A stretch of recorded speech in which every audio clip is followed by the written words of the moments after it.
Okay, hi, good morning, everyone. I'm happy to see you here. I guess, just like you, I'm not a morning person, so I'm happy to see you all here.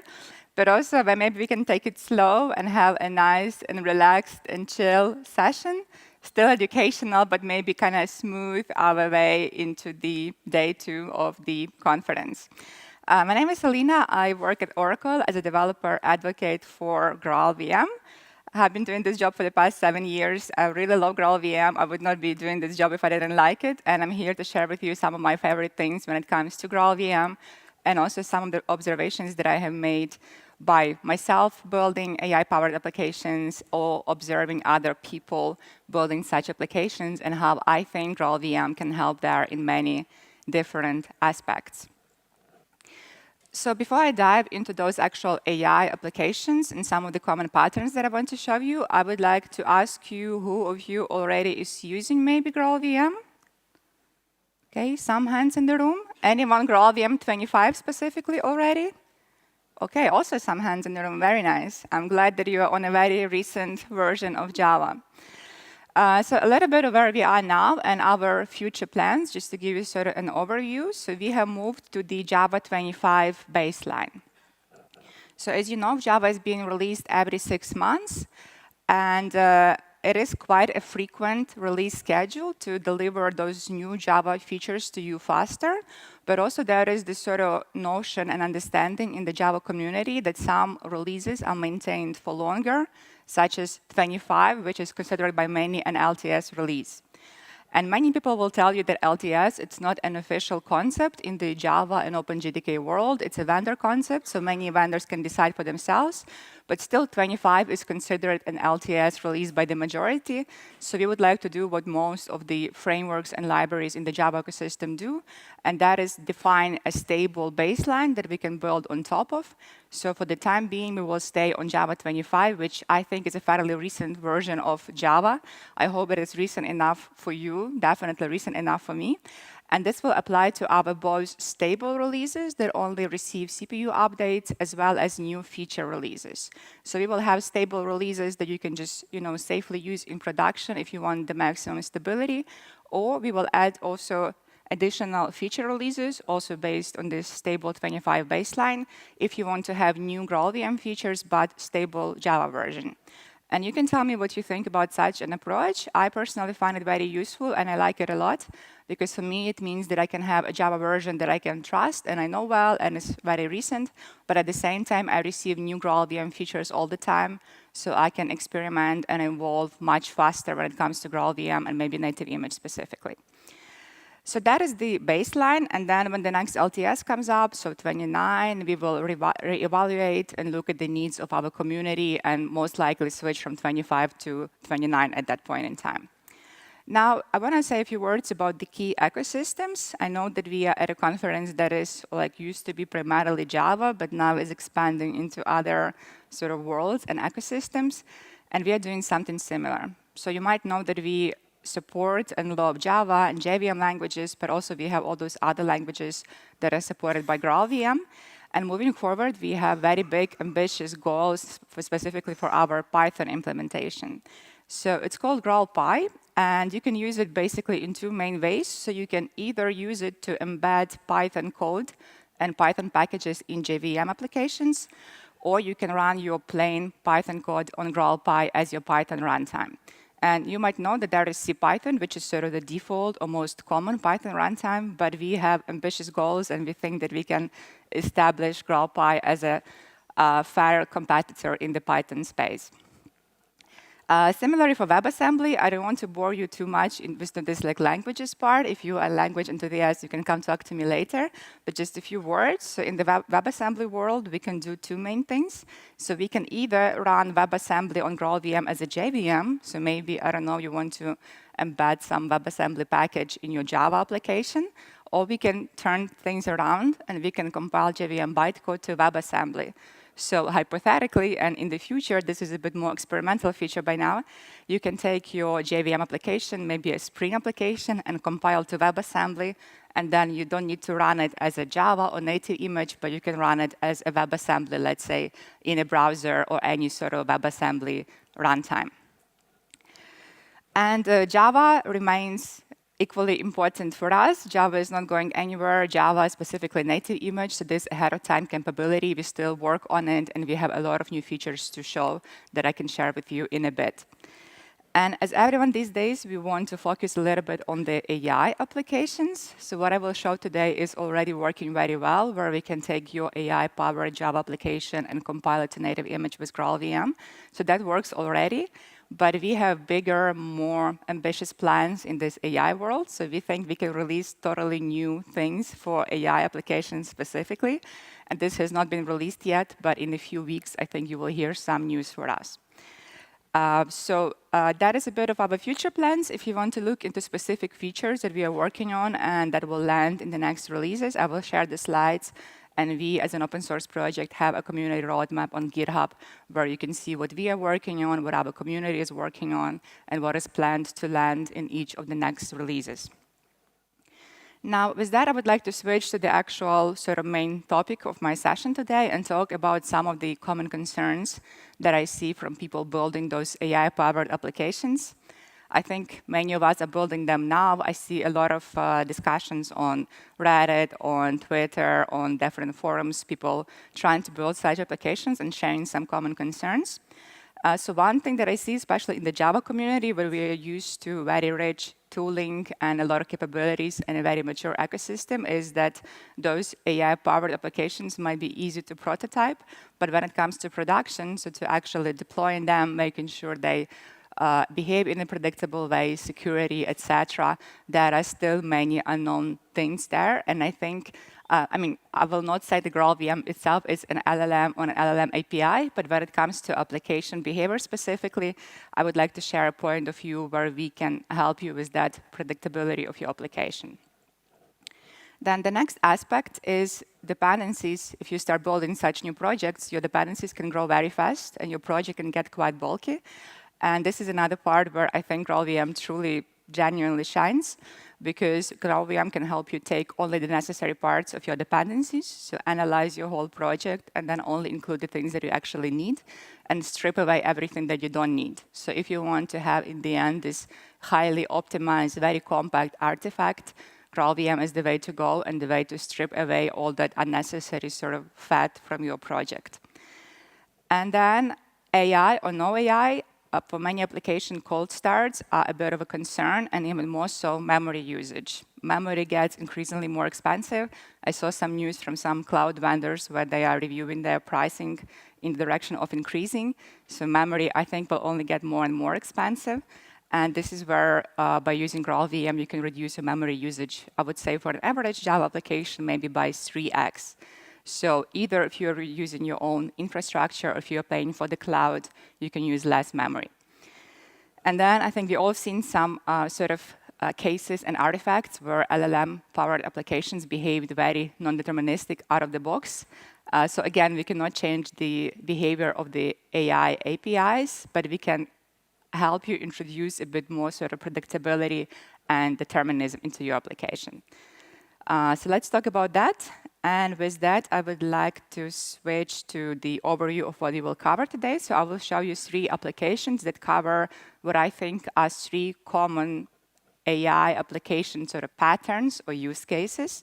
So the first thing we will look at will be semantic search and retrieval, where we will see a user request where they are looking for specific items, and we will try to match it with the items that we have in a database with the best possible sort of accuracy to match what the user is looking for. And this is actually, I think, one of the cases where LLMs truly shine, because understanding semantic meaning behind something, no matter how it is phrased, is really one case where LLMs truly should be used. And that one will be using Spring AI. Then we will switch into a different topic, which is orchestration and tool calling. And there I will be using Micronaut and LangChain4j. So why this specific stack? Because I wanted to try and experiment with different things, and at least in my personal bubble among my friends and colleagues at the conferences I go to, for the Java and JVM applications, I see 2 main sort of frameworks or libraries being used, and that is Spring AI and LangChain4j. There are many other things out there. There is Mbubble from Rod Johnson. There is Cook from JetBrains. But at least what I see in the Java space are those two sort of big approaches. So you can tell me what you think or what you like to use. And then the last thing will be a little fun sort of workflow automation pet project that I have tried. Seems like AI-powered workflows is a very big topic now, so I wanted to try and prototype very quickly an automation tool that can help me in my own work. And that will be also using Spring AI. So yeah, that will be all for the slides for the intro part, and I would like to switch into demos now. So the first application that we will look at will be a pet store application. So imagine you have a pet, maybe a cat, a dog, and you need to buy for them food, toys, etc. So our little application here will be sort of replicating that sort of online store functionality. And we want to be able to match what the user is looking for. So the way this will work is that our application will expose and first we will load our products into our database, and we want to be able to perform semantic search on them, so match those products to what the user is looking for. And for that, we will load all our projects in a normal way, being item price, name, description, etc. And then we will use the embedding model from OpenAI to convert them into embeddings, so into a vector representation. And then we will store those into Oracle database, which can also act as a vector store. And what is cool, it can also power that semantic search itself. So from within database, you already have this capability. Then we loaded our products, and we have them stored as embeddings. And so when the user comes to us and wants to search for a specific item, we have a controller that exposes an endpoint where they can do it. So then we take the user's query and also in a similar way produce an embedding of it. So then we can compare with the embeddings in the database and find a good match for what our user is looking for. So we do the similarity search, and then we return the results that are hopefully useful for the user. This is the first app, and I have it compiled here already as a native application. So this is a Spring Boot application. It has some UI. It has a connection to the database. So maybe this is not the smallest native application I have seen in my life. But if you're specifically interested in sort of image size optimizations, there are additional flags. If you're curious, you can ask me. I believe I can take this application down to maybe 120 megabytes. But for this demo, for me, the image size, it's not the main concern. This is already much smaller than anything I could have probably built as a Java application, at least me. So let's try and run it. So it starts. And the next step, it should be, yes, it loaded those products that we have in a database. We will look into the code after a second. It loaded into our vector store. And the application is running on my cloud instance, and the database is also in the cloud. So it's all in the cloud, but I think we can agree that the startup times and connection times are sort of reasonable. So let's see. Localhost 8080, this is our application. I think we can all appreciate my UI skills. I think they improved since last year. So let's see if we can find something here. So the idea is that we have a lot of pet items, right? And we want to look for them with using a meaning. So if I look for cat food, I receive some items that sort of look to me like cat food. And now I worked on this application for a bit. So my goal there was to make sure I get specifically only relevant items. So I don't want to trust LLM to make those filtering decisions. I will show you in a bit that there is also a business logic to help back them up. But here, for example, I'm looking for cat food, and some items specifically match words cat and food. But then there are some more complicated, such as soup. You know, we understand that it is food, but it is not word-for-word food. Or souffle, even more complicated, sort of. We understand that this is food, but it's not an exact match, right? Similarly, we can look for dog toys. It seems to return good results. Fish tanks. And here it's also good because it returns actual fish tanks, but also accessories for the tanks. So not the exact meaning, but it is related to that tank. So it falls semantically close to the concept of fish tank. So what is happening inside this application? Let's see. So quickly about how this embedding model worked. So our initial data, whether that is application data or the user query, for us, for the application, it's all data from that point of view. So we run it through the embedding model, and we receive those vector embeddings.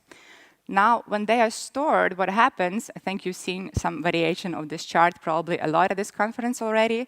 So in that vector space, the vectors with the meaning that is closer to each other are positioned closer to one another. So for example, cat and kitten are fairly similar concepts, right? But then building is further away because it's a completely different concept from those animal sort of concepts.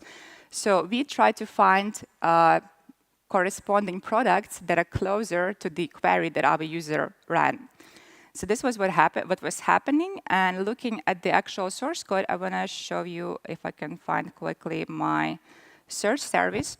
So here we are using sort of a combination of Spring AI for semantic search, so looking for items using their meaning.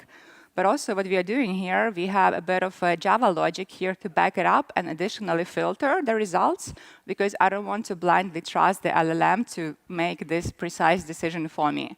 So I wanted to look for semantic meaning in my query and find good results, but then also help me additionally filter those results out, because I specifically wanted to avoid in this demo that I look for cat toys and I instead find dog food. So I do not blindly trust an LLM in this case. And I mean, this is still a new space. We are all learning. But I think this sort of hybrid approach where you have some business logic to back up your LLM is the best way to go. So I would like to talk about the performance aspects of this application a little bit. So I work on a compiler team. We care about applications from the runtime perspective. So what is happening there? We already looked at the application size. I think we can agree that 160 megs or so is a reasonable application size. But I would like to measure very quickly one more thing about my application. So I would like to go here and do user bin time, and I want verbose output. So my application starts again, only now we are listening for some of the performance characteristics of the process. So when I go back here and I send some extra requests and we search for something and we update, this is not load testing, but this is sending some kind of load to the application, so it's not just idle, right? When I kill my application, what I see is the RSS, so the amount of memory my application has consumed as it was serving those requests, is around, let's say, even 170 megs.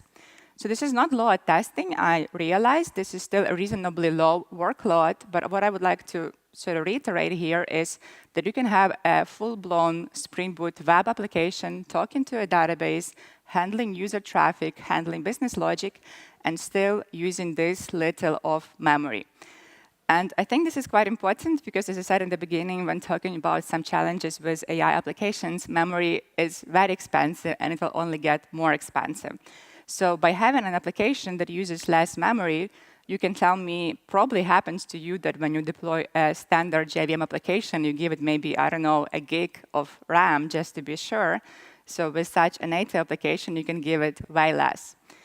And I actually have a plan. Maybe if all the stars aligned and I come back here for Vox Days Thessaloniki, I want to experiment by deploying this application to the smallest possible AWS instance that I can find, and show that it is still operational in this very small, very limited instance. And my quick napkin math tells me that I can run an instance like that for a month and pay maybe like, I don't know, $8 for it or something. So I hope that I can follow up with such a demo where we will see it in action. I think I'm doing well on time, although I will need to switch to the next demo. But just to cover a little bit more the memory usage sort of topic in practice, I would like to show you a very similar application that I benchmarked just yesterday, where it is actually a solid workload running on the application. So here it receives, I'm trying to remember, I think like 1,000 requests per second. So this is an application under a load. And on the left, it is running on the JIT system, so kind of like on Java, on some sort of OpenJDK distribution. And on the right, this is running on native image. And the interesting part of me here, we can talk about CPU, it's in red, but what is interesting for me is the memory usage, and it is in blue. And you can see that on the JVM, again, the exact same application, but has way more sort of variance to resources consumption and what it does at runtime, because it needs to load those classes, compile, profile, sometimes it needs to go back and de-optimize. And then this native application is very predictable, very stable at runtime. So I hope this conveys along the point that such native applications, they cannot make AI itself more deterministic, but they can help you have a more predictable application behavior at runtime. So that was our path store that was performing semantic search. And I would like to show you the next demo that I talked about, where it will be orchestration and tool calling, and it will be using for a change micronode and LangChain4j.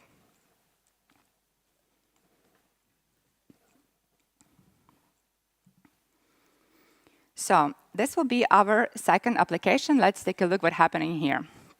So the application is meant to act as a travel advisor application, where a user comes to us and they want to ask us for some travel recommendations, such as hotels, destinations, activities, places to do, places to visit, things to do. So a user comes to us and sends a request to this micronode application. And the interesting part is, for me at least, this tool layer, where we are doing tool calling.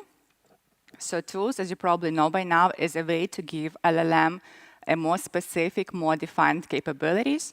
So in my case, if I want the travel application to look, let's say, for hotels, I can give it a very specific Java code that I would normally write to perform this action to query my database for hotels. And the LLM is instructed to specifically use those tools instead of hallucinating or using web search. So I wanted to use and work against my actual production data and not just make things up. So do the things that I wanted to do. And then again, similarly, we are using OpenAI for chat and for embeddings, and then a database for actual application data, so normal data such as destinations, hotels, and also the embeddings, so we can again find a result that is relevant for our user query. Let's see, maybe we can, in the meantime, before I run, quickly look at those tools that I talked about, because I think this is quite interesting. So the application itself lives here, Swiss Travel Assistant. This is rather trivial, because this is sort of like the main class. This is rather trivial, just has a very long, fairly long system prompt. But here, we specifically supply to the AI service tools, and we instruct that the tools live in the travel tools class. And those travel tools contain those things that I have mentioned. So for example, let's look for destinations, right? So we have destinations such as, let's say, cities, right? And when LLM decides to call the tool, or like passes a request to call the tool, what happens is that we embed that query from the user. So we also need to have a vector representation of the user query, so we can compare to our stored data of the application. But then what we do, we search against the destination repository. So we look at the actual application data that we have, and then we find the most probable results, the closest results to what the user wants to find. So not looking online, not hallucinating, not saying from the memory, but working against our actual data. And our actual data, we have a little bit seated here. So the data will be like so. So the application is sort of positioned in Switzerland. So the destinations that we have is something like Zermatt, Interlaken, Lucerne, etc. So it was important for me in this sort of demo to make sure that my application uses the tools and actually works with my data, not just making things up. Let's see if it works as intended. So Swiss Travel Advisor and target Swiss Travel Advisor. OK, it starts, and it's listening, and it doesn't have a pretty UI. To be honest, I could not be bothered, because this is not the point of the application. So we will need to use our imagination here. We will instead be just sending requests to the endpoint. So let's say recommend a peaceful resort for me or something. Peaceful mountain resort.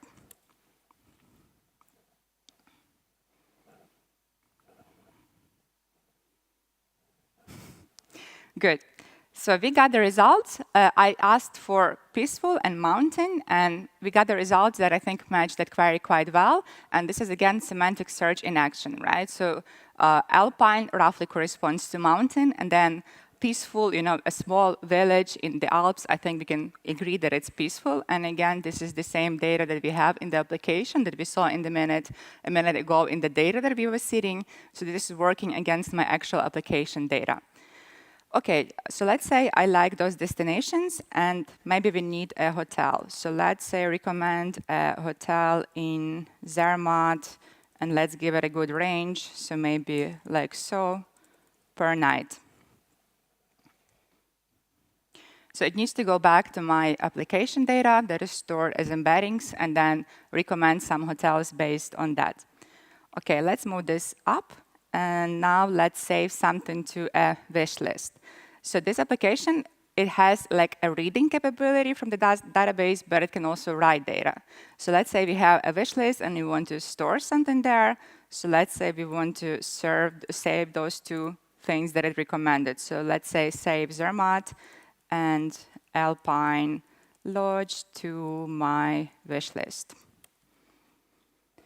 OK, and just to make sure it worked, so it says that it's saved, but let's check. Let's see if we can retrieve that wish list. So retrieve my wish list. OK, it did add some typical LLM chit-chatting, but it did store those two items that I have chosen. Now, as the application was running, I have added I think LangChain4j exposes already some good logging capabilities, but I just tweaked it a little bit to my liking. So as the application runs, we can actually see it started, all embeddings are up to date, nothing needed to be updated in the database. But another thing here, we can see those tool calls, and more importantly, we can see tool results. So we calling, for example, search destinations, and those are found destinations.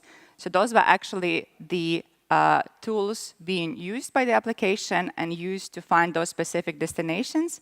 And under the hood, the application is using the logic where there are IDs for each, let's say, destination. So when we add to the wish list, for example, it is specific ID. So the application understands the sort of domain model we are working with and stores this structured data instead of just passing strings or relying on the LLM to work with the data by itself. So I think this is a pretty cool example of using tools to, again, give your application capabilities that are defined and structured and safe.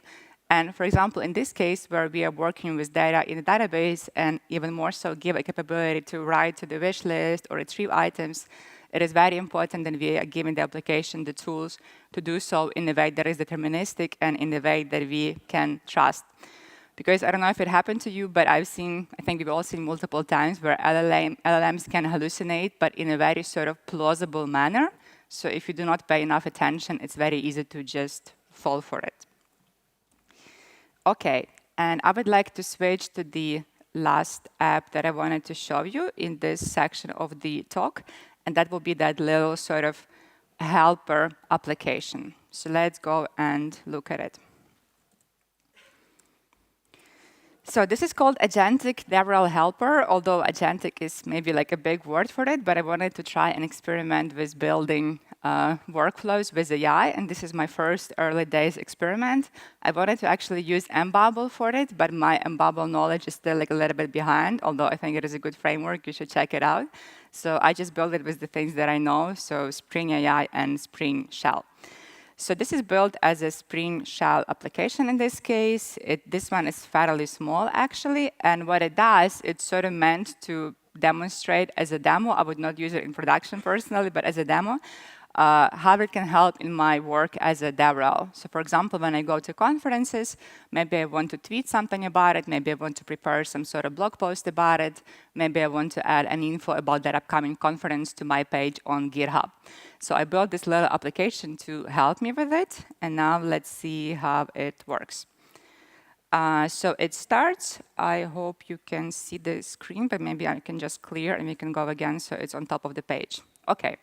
So this is built as a Spring Shell application. That's why it has those finding capabilities of built-in help. So there are some built-in commands that Spring Shell gives us, and then there are the commands, custom ones that I wrote.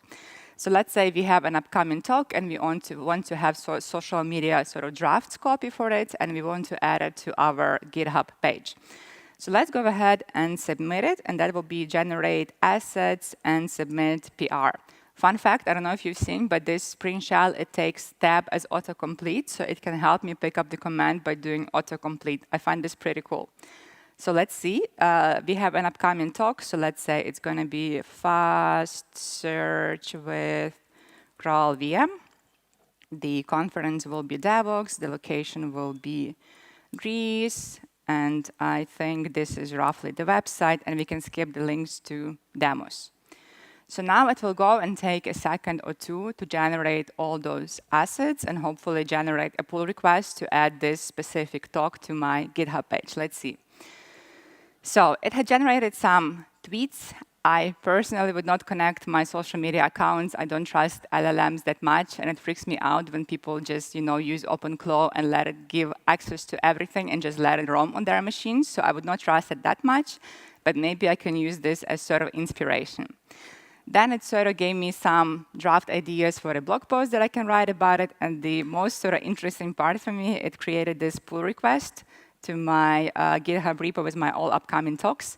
And it says, add this talk to the GitHub repo, and it correctly inserts it under the upcoming talks as the topmost item.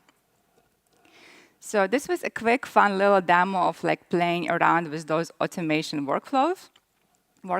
I think actually those sort of tasks is another genuinely good fit for LLMs and AI, where it can help you automate some routine operations. So I see these days many people are trying to use AI in everything and anything and give a lot of responsibility to AI, make it run whole business workflows, make it commit huge PRs, etc. But I think a more sort of reasonable approach is more granular, and automating a routine, such as sending a PR to update my upcoming talks, is the best case of LLMs, where they just reduce the friction and reduce this boring, routine, boilerplate work. This is a place where you can sort of rely on it and where it really shines, but you do not necessarily need to give it a lot of faith and trust and let it run your project or your operations. But for automating things like that, reducing routine, LLMs are really great, I think. OK, so those were the 3 demos that I wanted to show. Now, starting to sort of a little bit summarize why GraalVM for such AI-powered applications, why I think it can be a good fit. First of all, your application can have a much more predictable runtime behavior. And again, this does not touch the AI. So AI part, the AI APIs, it's all on you. But the application's performance will be way more stable. And again, there are very few things I think that can go wrong when it comes to a native application, because in a way, it is by itself way more deterministic. So it is compiled ahead of time. So nothing unknown can happen at runtime when you actually run your application. If you run it once, if you run it 100 times, I can guarantee that it's going to behave the exact same way. I personally like that predictability. It also makes my life much easier as a dev role, because I can trust all my demos. They very rarely fail because they are already ahead of time compiled. Nothing can go wrong with such application at a runtime. Now, you can have much leaner application and container sizes. So that Spring Boot application that I showed you with web, database, sort of HTML, UI, etc. As we've seen, it was around 160 megs. And you can put an application like that into a very slim container, maybe not from scratch, because Spring Boot needs some sort of utilities and functionality provided by a base layer. But let's say into a very slim Java distroless container, and that 160 megs will be the bulk of your container. So it can be really small, and it's good for startup, but it's also good for scalability when you need to add more nodes. So we recently published, I think, a very interesting blog post. You can find it in our blog from a sort of big customer user use case study that is Trivago, a travel sort of operator and service in Germany, where they migrated their services to GraalVM. And I don't recall the exact numbers, but I think they said that instead of 43 nodes, they now have only 12 or so, just because they can pack more applications on the same infrastructure. So that's good for scalability. That is good also for memory usage, because you can use, on average, I would say, 3x, 30% of the memory your application normally uses on the JVM. And then there is a broad ecosystem on frameworks and libraries in the Java space. I showed today Spring AI, I showed LangJ4j. They all work with GraalVM out of the box, and they all claim this native capability out of the box. But also there are way more out there, and all the new libraries that I see popping up in the Java space, they normally work with GraalVM without any issues. So whether you want to use Spring or Quarkus or Micronaut, Spring AI or LangJ4j or MBubble or whatever, you will always be able to compile your application with GraalVM and native image. Now, maybe I can say a few words about our future plans. I briefly talked in the beginning, but I still have, I think, 4 minutes, so maybe I can briefly touch on that. So I really cannot say more at the moment, but we are working on a big, mysterious AI project. That is all I can say. But I hope we will release it in the next weeks or so you will hear some news from us there. Then I will just focus on some more interesting, I think, items. So many people ask us to add more GCs to native image, so you can have applications that are good also in terms of latency and SLAs, etc. And we have G1, which I think is very good, but now we are also getting a contribution from Amazon to add Shenandoah GC to GraalVM. So it is already working and merged for JIT, but it is still coming to native image. There are still a few bits of work to finish. And the last item here, Project Krama, is my absolute favorite one. So I didn't drill too much into how native image operates, but basically it allows to compile applications ahead of time. And that at runtime, you have this native binary that you sort of could have written in C or Rust or whatever. So it is a native executable. But that also means that it cannot load new classes normally, because there is no hotspot anymore. It's just a simple, very small, very fast native app.